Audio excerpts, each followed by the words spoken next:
Bom, queridos irmãos, queridas irmãs, hoje nós vamos fazer aqui um comentário a respeito da atitude do cardeal Robert Sarah, que depois de ter dado seu consentimento ao apelo à Igreja e ao mundo, que está sendo lançado hoje por iniciativa do arcebispo Carlo Maria Viganò, acabou por querer retirar o seu nome e a sua assinatura, alegando que não era prudente que ele estivesse assinando esse documento, uma vez que ele ainda trabalha na Cúria Romana.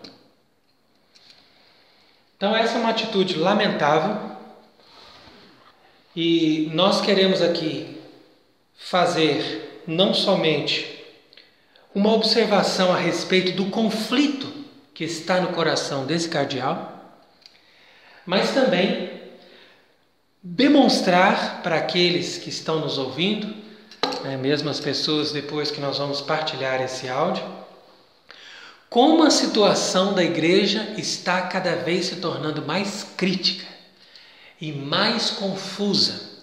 E é por isso que nós precisamos de palavras de esclarecimento para que as pessoas possam encontrar conforto e possam ter discernimento no meio de toda essa catástrofe, no meio de toda essa confusão.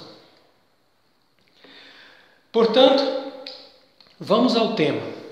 Para quem não sabe, esse apelo foi lançado hoje com o objetivo de exortar a Igreja e as autoridades civis para mudar essa atitude de restrição das nossas liberdades e fazer com que os fiéis tenham novamente livre acesso aos sacramentos.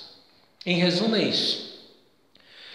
O parágrafo que eu destacaria aqui como o mais forte, o mais contundente, é aquele que diz que estas limitações da liberdade podem ser um presságio de outras. Quer dizer, que nós podemos agora começar a nos acostumar com essa situação. Olha, você não pode mais sair de casa, então daqui a 2, 3 meses vão fazer igual.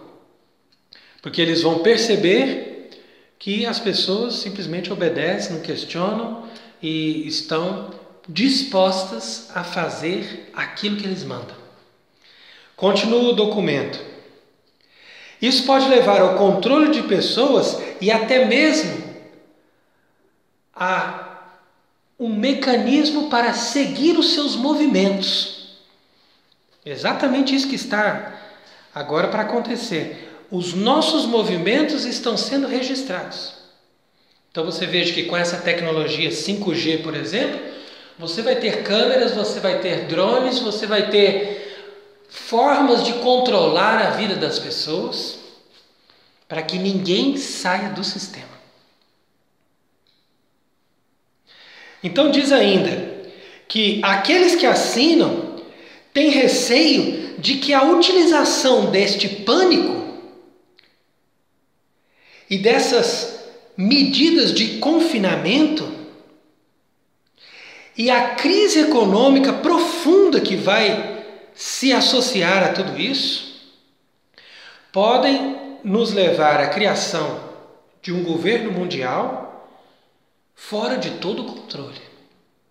Então, é o que nós estávamos dizendo ali na semana passada. Quer dizer, o governo mundial é uma tirania, é um governo sem controle, é um governo que não tem oposição.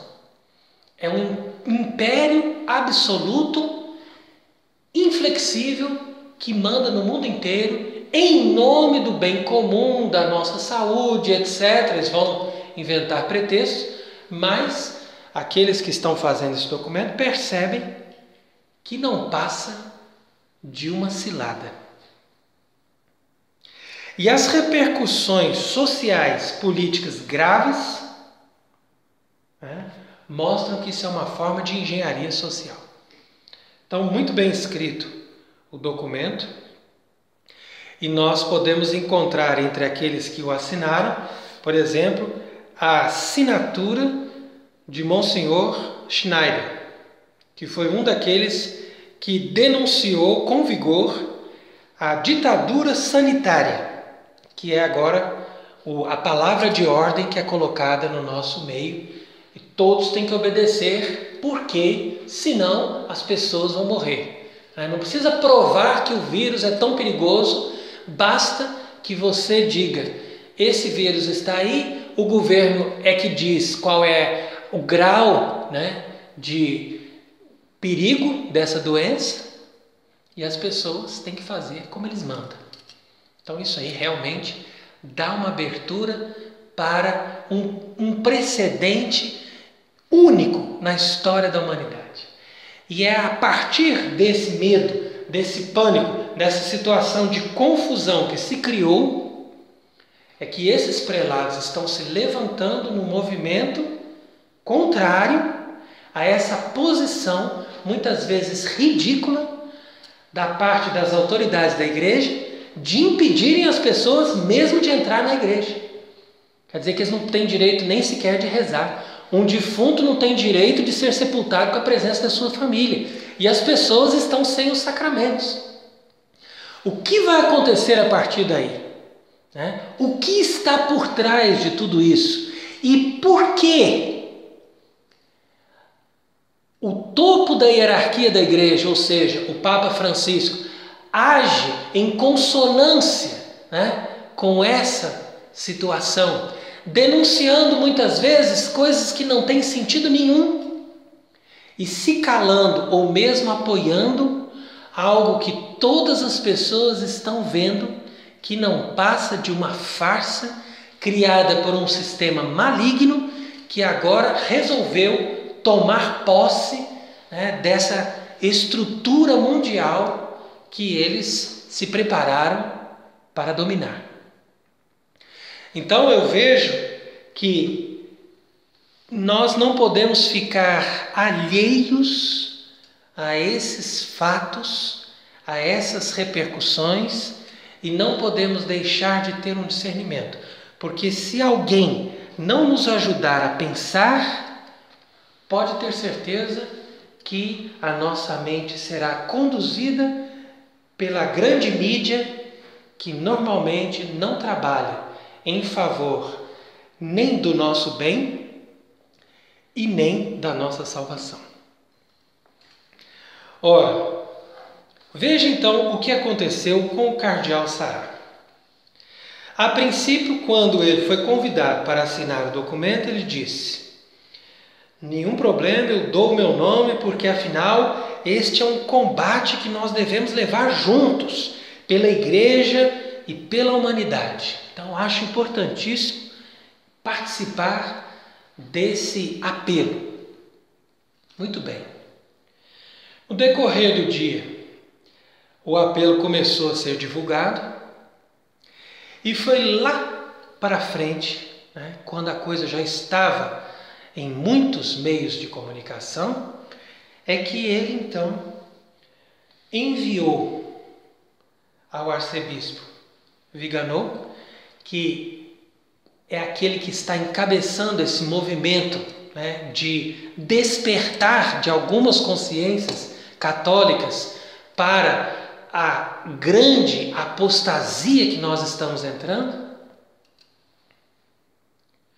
E ali o cardeal, por fim, envia ao arcebispo esta mensagem: olha, como eu ainda estou aqui em função na Cúria Romana, então um dos meus amigos, não diz quem é, mas diz um dos meus amigos, me aconselhou a retirar o meu nome desta vez. Espero que você entenda. Ora, uma mensagem com certeza muito estranha. Não é à toa que o cardeal Sará faz uma afirmação como esta, e apesar de nos causar uma grande decepção, nós vemos que o coração desse homem está passando por um momento de conflito.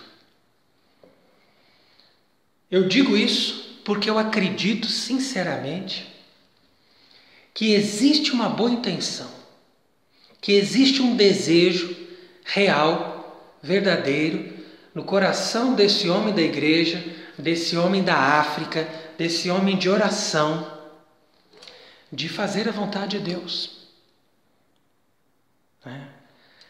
E assim como ele, existem muitos. É verdade que a maioria daqueles que defendem o Papa Francisco, ou pelo menos defendem uma situação, uma hierarquia, defendem ali a manutenção desse sistema que se instalou na igreja, fazem isso simplesmente porque têm apego ao cargo. Eles têm um emprego. Eles não querem perder o emprego. Isso é uma coisa natural.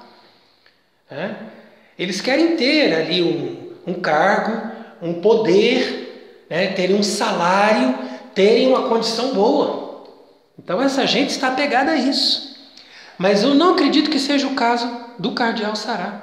Eu não vejo que ele seja uma pessoa apegada ao dinheiro, ao poder, daquela púrpura cardinalícia, daquele cargo importante na Cúria Romana, mas eu acho que ele está sendo ingênuo. Eu acho que ele está sendo manipulado. Eu acho que ele está sendo usado, com o perdão da palavra, por aqueles que trabalham no serviço de inteligência desse sistema que está ali instalado no Vaticano, para dizer para as pessoas que são do bem, que são conservadoras, que querem a igreja verdadeira: olha, vejam, tem aqui o cardeal Sará, ele também participa disso e ele está aqui, ele é conservador, ele celebra a missa antiga, ele é uma pessoa que vocês confiam e ele está conosco. Então veja como isso aí é uma isca, é uma armadilha para seduzir a muitos. Mas é nessa lógica que nós devemos também entender como sermos prudentes. Porque nosso Senhor foi bem claro quando Ele disse: sede prudentes como a serpente e simples como as pombas. A maioria dos católicos hoje em dia, eles cumprem perfeitamente a metade desse versículo da Bíblia. Sejamos simples como as pombas. Mas eles não conseguem discernir que Cristo disse: sede também prudentes como a serpente. O termo é forte, que você dizer que Cristo está mandando a gente ser como uma serpente. Mas é assim mesmo. A serpente ela é prudente, ela sabe como que ela tem que passar, ela não se coloca em situações de perigo. Essa é a prudência da serpente. E como que nós podemos nos colocar em tais situações de perigo, correndo o risco de perder a nossa alma e engolindo as mentiras e as heresias que eles estão produzindo sem nos manifestar? Como é possível entender que um cardeal como esse, com a experiência que ele tem, com os sofrimentos que ele passou e com as coisas que ele conhece da igreja, possa ter presenciado um sínodo da Amazônia e, ao terminar esse sínodo, não pedir demissão, não tomar uma atitude, simplesmente dizer: não, é assim mesmo, vamos interpretar de uma forma positiva. Como nós podemos ser tão ingênuos? A maioria das pessoas se calou diante do sino da Amazônia porque desviou a atenção para a questão do celibato dos padres, que é uma questão infinitamente menor, e se esqueceu da grave blasfêmia e da idolatria que se produziu ali.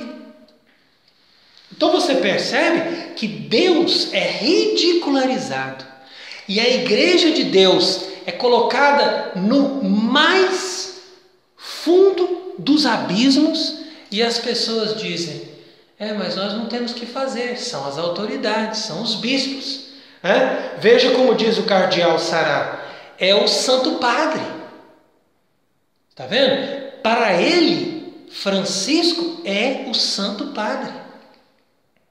Então você veja que interessante, eu não sou sedevacantista e nem estou dizendo aqui que Francisco não tenha o cargo de Papa, porque eu acredito que ele tem o cargo de Papa. Mas eu também acredito que ele não é um Papa como os outros. Os outros Papas eram sim santos padres. Por quê? Porque a santidade deles vinha da doutrina santa que eles pregavam. Mesmo que eles não tenham sido canonizados, ou que os costumes deles não fossem os melhores, mas eles defendiam a igreja e a santa doutrina. E a igreja é santa e a doutrina é de Deus. Agora, se um Papa não defende a igreja e não defende a santa doutrina, então me desculpe, meu amigo, ele tem o cargo de Papa, mas ele não é Santo Padre. Perceba? Ele é um Papa no estado de apostasia, como todos os outros bispos e padres que fazem parte hoje da hierarquia da igreja e que assinam embaixo dizendo: o que o Francisco disse, nós obedecemos. Percebe? Estado de apostasia é um estado único, é um estado de exceção, é algo que acontece nessa dimensão escatológica, quer dizer, nesse fim dos tempos, quando Deus, para castigar a humanidade, entrega a igreja nas mãos dos seus inimigos. Então isso é muito importante que as pessoas saibam discernir. Porque em outros tempos, nós tínhamos situações difíceis, nós tínhamos situações muito sofridas, mas nós tínhamos um Papa, nós tínhamos uma referência, nós tínhamos uma igreja.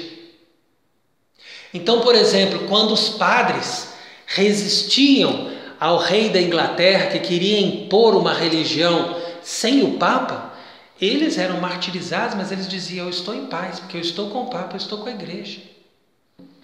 Quando os padres refratários, na França, fizeram resistência à revolução e não assinaram as constituições do governo maçônico que foi instalado ali, eles perderam seu cargo. Eles não puderam mais assumir nenhuma paróquia. Ou eles eram exilados, ou eles eram mortos, ou eles iam celebrando nas casas, nos vilages, de forma escondida. Mas esses padres, apesar de viverem como mendigos, apesar de viverem perseguidos, apesar de terem uma pressão, um medo constante diante deles, eles diziam de uma forma tranquila para si mesmos: vejam, nós estamos fazendo o que é certo, nós estamos defendendo a igreja, nós estamos unidos ao Santo Padre. Você percebe? E assim foi em muitas situações na história da igreja. Todos esses passaram por perseguições, por medos, por situações difíceis, mas eles tinham essa confiança que dava para eles uma tranquilidade no coração. Então, eu quero falar do conflito do cardeal Sará, não para dizer que eu estou querendo criticar o cardeal Sará, mas para dizer que eu estou conclamando, de certa forma, aqueles que vivem em conflito, que passaram por uma situação ou ainda passam alguma situação semelhante em matéria de igreja, porque esse conflito começou a acontecer desde o momento em que se instalou o Concílio Vaticano II, e esse conflito aumentou 99% desde o momento que se sentou na cátedra de Pedro, um homem chamado Bergoglio. E você percebe que não é uma situação provisória. Você percebe que não adianta a gente rezar para que Deus nos mande um novo Papa que seja bom. Quem faz isso está na mesma ingenuidade que o cardeal Sará. Essas pessoas não perceberam que isso é um processo que está em conclusão. Isso é algo que foi feito durante séculos e que agora chegou no seu ápice.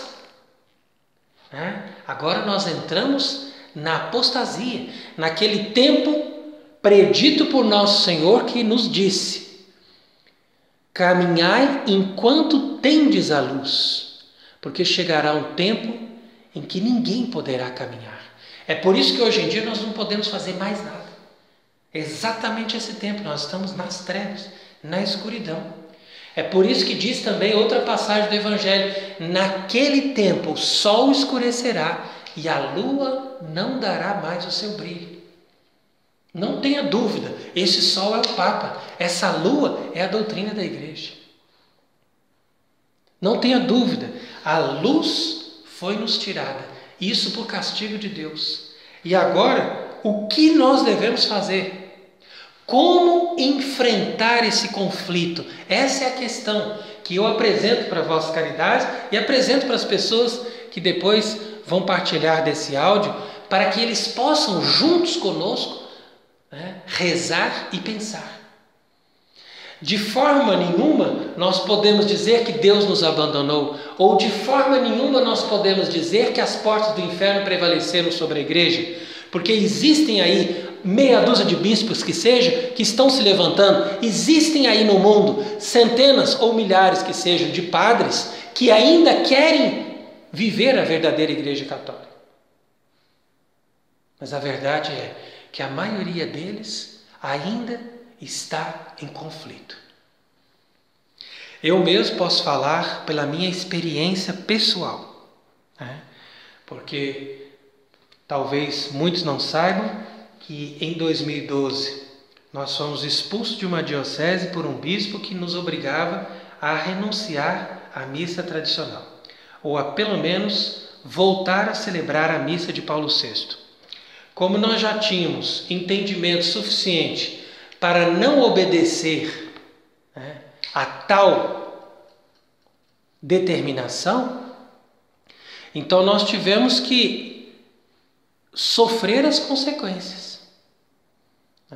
E essas consequências nós sofremos até hoje, porque essas pessoas, quando veem que você não cede, eles não param ali na perseguição. Eles continuam te perseguindo, eles inventam, eles vão na mentira, eles vão na injustiça, porque eles não são pessoas convertidas. Eles não são pessoas interessadas em servir a Jesus Cristo. Eles simplesmente usam do poder, da glória, do dinheiro que a igreja pode lhes dar. Então, quando fomos nos dando conta disso, nós então tivemos que fazer uma opção. Agora, essa opção é uma opção difícil? Sem dúvida. Mas, depois desse conflito, você tem condição de encontrar uma resposta nas próprias Escrituras. É ali que está a chave do entendimento. Você tem que saber ler os sinais dos tempos. E não ficar como aquelas pessoas que simplesmente veem as coisas como conjunturas provisórias e políticas. A maioria das pessoas pensa assim. E esse pensamento é segundo os homens e não segundo Deus. O que nós precisamos entender e que sempre foi ensinado na doutrina da Igreja Católica é que não é o Papa que está em primeiro lugar. Mas quem está em primeiro lugar é Cristo, é a verdade que Cristo proclamou. A igreja é baseada na profissão de fé de Pedro e não na figura do próprio Pedro. Então, muitas vezes as pessoas confundiram essas realidades e chegaram a um erro e a um exagero a ponto de colocar a autoridade acima do próprio fundamento da fé. E isso é a causa desses conflitos, dessas divisões e de toda essa catástrofe que envolve o nosso tempo. Então é preciso, nesse tempo de apostasia, primeiramente lembrar o seguinte, que sempre, por uma graça de Deus, o Papa foi infalível, incapaz de cair em apostasia, incapaz de cair no erro, porque a graça de Deus sustentou Pedro. Foi por isso que nosso Senhor disse: Pedro, eu roguei por ti para que a tua fé não desfaleça. Entretanto, numa outra ocasião, quando Pedro começou a convencer Jesus que não era bom que ele se colocasse, tão submisso a essa ideia de ser entregue à morte, de ser entregue aos seus inimigos, Cristo disse a Pedro: afasta-te de mim, Satanás. Então, o mesmo Pedro foi chamado por Cristo de Satanás. O que nós devemos entender disso? Devemos entender que até o Concílio Vaticano II, Deus sustentou o Papa. A partir do Concílio Vaticano II, o que aconteceu? Aconteceu que, por um castigo de Deus, e esse castigo é o maior castigo que podia acontecer para a humanidade, porque isso envolve a salvação de muitas milhares de almas. Então, por um castigo de Deus, entrou a fumaça de Satanás, entrou a apostasia na igreja. Então não cabe a mim, não cabe a nenhum de nós julgar o Papa João XXIII, o Papa Paulo VI ou os outros papas que seguiram a eles, mas cabe a nós, com certeza, apontar a brecha que eles abriram para o demônio. Então, se o Papa Paulo VI dizia que a fumaça de Satanás entrou na igreja, nós deveríamos responder para ele: sim, santidade, de fato, essa fumaça entrou porque você abriu a janela. E por que ele abriu a janela? Porque ele assinou um pacto com o mundo. E quando você tem um pacto com o mundo, automaticamente você tem inimizade com Deus. Isso está bem claro na carta de Santiago, capítulo 4, versículo 4. Então, no momento em que Pedro quis ser amigo do mundo, Jesus falou: sai de perto de mim, Satanás, porque os teus pensamentos são humanos, não são de Deus. E o que é hoje a Igreja Católica, se não uma instituição com pensamentos humanos, com pensamentos sociais, com pensamentos voltados para o humanismo, que tanto prega o Papa Francisco? Ora, se nós compreendemos a verdadeira doutrina da Igreja, que foi ensinada em todos os tempos, nós vamos ver com clareza que todos os santos e todos os papas denunciam esse tempo que nós vivemos. E todos eles se levantariam para dizer: não participe dessa apostasia. Portanto, você não pode seguir uma autoridade só porque ela é uma autoridade. Mesmo quando São Paulo fala obedecei às autoridades, ele diz por causa de Cristo. Então, quando uma autoridade vai contra Cristo, ela se torna uma autoridade ilegítima. E é isso que nós temos que discernir. Todos os doutores da igreja explicam isso. Portanto, o cardeal Sará não deveria ter medo de ter assinado esse apelo, porque esse apelo era importante, como ele mesmo disse, e a assinatura dele também seria importante para dar mais autoridade ao apelo. Mas agora a desistência dele mostra o conflito que está na alma dele e também o conflito que está na alma de muitos católicos. E eu falo como alguém que tem experiência, porque eu já experimentei esse conflito e através de um discernimento, de estudo, de oração e de graça de Deus, você chega a uma conclusão de que é preciso obedecer primeiro ao Deus e depois aos homens. Como disse São Pedro para o Sinédrio. Ora, então fazendo essas abordagens e estas exortações a respeito desse tema, eu peço a todos que rezem pelo cardeal Sará, que rezem por todos aqueles que estão em conflito, por todos aqueles que querem se decidir por Deus, mas não têm coragem e não têm entendimento suficiente para compreender que nós chegamos nesse tempo de escuridão, de trevas, de apostasia. Guardemos a esperança no nosso coração e sejamos confiantes, pois Nossa Senhora nos ajudará até o fim e é com ela que nós vamos alcançar a vitória. Amém.